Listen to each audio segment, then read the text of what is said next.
सादर नमस्कार मित्रों।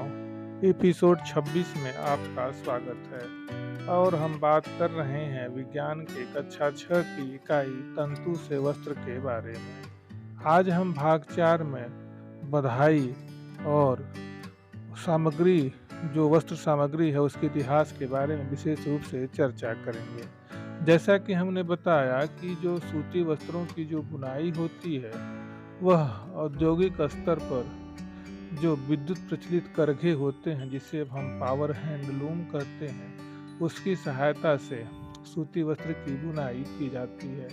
उसमें बड़े बड़े जो रुई के गट्ठर होते हैं उसमें सीधे डाल दिया जाता है और बाद में उन्हें धागे बना करके अलग कर लिया जाता है। धागे बनाने के लिए अलग अलग हम विधियों का प्रयोग करते हैं।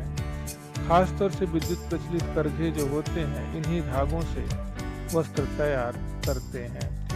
तो विद्युत प्रचलित करघों को हम पावर हैंडलूम भी कहते हैं। इन्हीं धागों से कई प्रकार के सूती वस्त्र या अन्य वस्त्र तैयार किए जाते हैं जो हम आज के युग में पहनते हैं। प्रचलित जो करघे होते हैं, विद्युत करघों के अलावा गाँव में हम हैंडलूम अर्थात हाथ से बनाए हुए करघों का भी प्रयोग करते हैं। इस प्रकार वस्त्रों की बुनाई और कताई होती है और जिससे वस्त्र तैयार किए जाते हैं।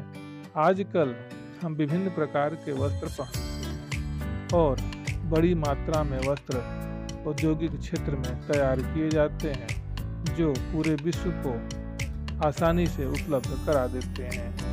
जैसा कि हमने पिछले भाग में बताया था कि तंतु से जो वस्त्र बनाया जाता, तंतु से पहले हम धागा बनाते हैं, धागा से कपड़ा बनाते हैं और कपड़ा से वस्त्र बनाते हैं। तो हम कह सकते हैं कि वस्त्र बनाने का जो सबसे छोटी इकाई होती है उसे हम तंतु या रेशा कहते हैं। इसके लिए हम एक अलग क्रियाकलाप कर सकते हैं। जूट, पटसन, नारियल से बड़े बड़े रस्सी तैयार किए जाते हैं। और यदि अब हम बधाई के बारे में बात करेंगे, अपने घर में हम अपनी माँ को ऊन से स्वेटर बुनते अवश्य देखते होंगे। आपने भी देखा होगा, बुनाई करते समय दो सलाइयों की सहायता से एक धागे को बुना जाता है। क्या आपने यह कभी देखा है कि किसी फटे हुए मोजे या बनियान के किसी धागे को खींचकर यदि आप देखें तो पाएंगे कि एक धागा खींचने से पूरा वस्त्र उधड़ता जाता है। यह प्रक्रिया स्वेटर में भी होती है। इस प्रकार एकल धागे से वस्त्र बनाने की प्रक्रिया बंधाई कहलाती है। बंधाई हाथों से एवं मशीनों द्वारा भी किया जाता है। बुनाई तथा बंधाई की प्रक्रिया द्वारा विभिन्न प्रकार के धागों से अनेक प्रकार के विभिन्न प्रकार के वस्त्र तैयार किए जाते हैं। तो हम इस प्रकार कह सकते हैं कि धागे से वस्त्र बनाने की दो विधियां हैं जिन्हें हम बुनाई या और बंधाई कहते हैं।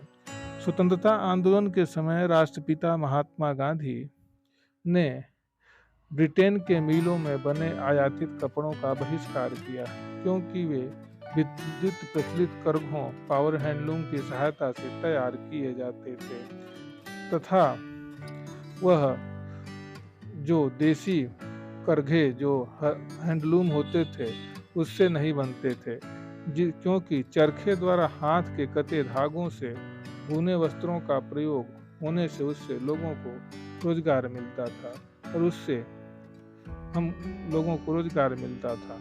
इस प्रकार चरखे से बुने खादी वस्त्रों को खादी का नाम दिया गया। हम यदि वस्त्रों के सामग्री के इतिहास का परिचय जानना चाहें तो पाएंगे कि प्राचीन काल में लोग पहनने के लिए कई प्रकार के वस्त्रों का प्रयोग करते थे। प्रारंभिक मानव गुफाओं में या उष्ण क्षेत्रों में रहते थे। वहाँ का मौसम गर्म था, अतः उन्हें कपड़े की आवश्यकता नहीं हुई। विकास के क्रम में आग की खोज के बाद मनुष्य में विभिन्न प्रकार के स्थान जैसे ध्रुवीय, पर्वतीय, मरुस्थलीय या ठंडे क्षेत्रों में बसना प्रारंभ किया। वह पेड़ों की पत्तियों, छाल या जंतुओं की खाल का प्रयोग कर शरीर को गर्म रखने के लिए करने लगा। कालांतर में मानव ने कृषि कार्य करना शुरू किया, तब उसने घासों और पतली पतली टहनियों को भूनकर चटाइयाँ तथा डलियाँ बनाना सीखा। पेड़ों की लताओं तथा जंतुओं के ऊन तथा बालों को आपस में ऐंठन देकर लंबी लड़ियाँ बनाना शुरू किया। आद्य भारतवासी रुई से बने वस्त्र पहनते थे। जो पुराने भारतवासी थे वह रुई से बने वस्त्रों को पहनते थे, जो गंगा नदी के निकटवर्ती क्षेत्रों में उगाई जाती थी। अफ्रीका के नील नदी के किनारे फ्लैक्स की खेती होने के कारण वहां रहने वाले लोग वस्त्रों को बनाने के लिए इसी प्राकृतिक तंतुओं का उपयोग करते थे। कटाई एवं सिलाई का ज्ञान न होने के कारण मनुष्य अपने शरीर को वस्त्रों से विभिन्न ढंग से ढक लेता था। सिलाई की सुई का आविष्कार के साथ मानव ने वस्त्र की सिलाई करके पहनने के लिए हम कई प्रकार के कपड़े तैयार किए। इस प्रकार सिले कपड़ों में से बहुत सी विभिन्नताएं आ गई। क्या आपने ध्यान दिया है कि भारत में अब भी कुछ ऐसे परिधान हैं जिनका उपयोग हम देखें और पाएंगे कि बिना सिलाई के किया जाता है, जैसे साड़ी, धोती, लुंगी, पगड़ी आदि। जो वस्त्र या परिधान के प्रकार हैं वह पहनने के ढंग से विभिन्न संस्कृतियों की उससे पहचान होती है। आधुनिक विश्वीकरण की दौर में वस्त्रों के संदर्भ में सभी संस्कृतियों को आपस में मिलन होने लगा है। आज के परिवेश में यदि हम कहें तो एक देश के कपड़े दूसरे देश में पहने जा रहे हैं और आसानी से हम उन संस्कृतियों को आदान प्रदान कर पा रहे हैं, जो किसी भी संस्कृति या हमारे देश की सुविधा के लिए लाभदायक होता है।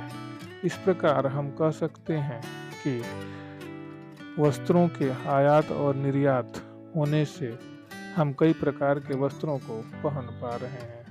वैसे हम बात करें तो वस्त्रों का विभिन्न प्रकार के चीज़ों को पहनने की जो प्रक्रिया या विविधता देखी गई वह मिस्र में ही शुरू हुई थी। भारत में सबसे पहले कपास के जो वस्त्र थे वही पहने जाते थे।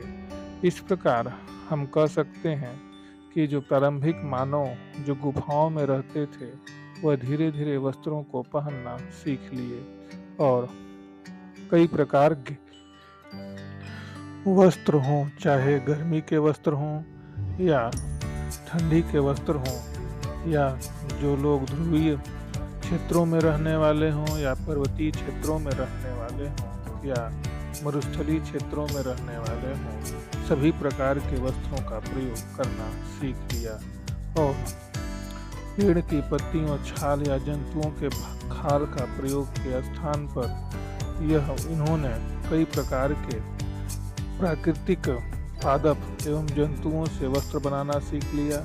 साथ में आधुनिक युग में कृत्रिम सिंथेटिक जो फाइबर या कृत्रिम रेशों से कपड़ों को बनाना सीख लिया। आज हम अधिकांश कृत्रिम रेशों से बने हुए कपड़ों का उपयोग करते हैं। आज आधुनिक युग की बात करें तो हम पाएंगे कि विभिन्न प्रकार के ऐसे वस्त्र हैं जिन्हें हम पानी पड़ने पर भी उन्हें सुखाया नहीं जाता और उस पर पानी का कोई असर नहीं पड़ता, अर्थात हम कह सकते हैं कि उनमें नमी का कोई असर नहीं होता है। तो मित्रों, इसी के साथ यह पाठ समाप्त होता है। आगे अगले भाग में हम अगले पाठ में फिर मिलेंगे। धन्यवाद।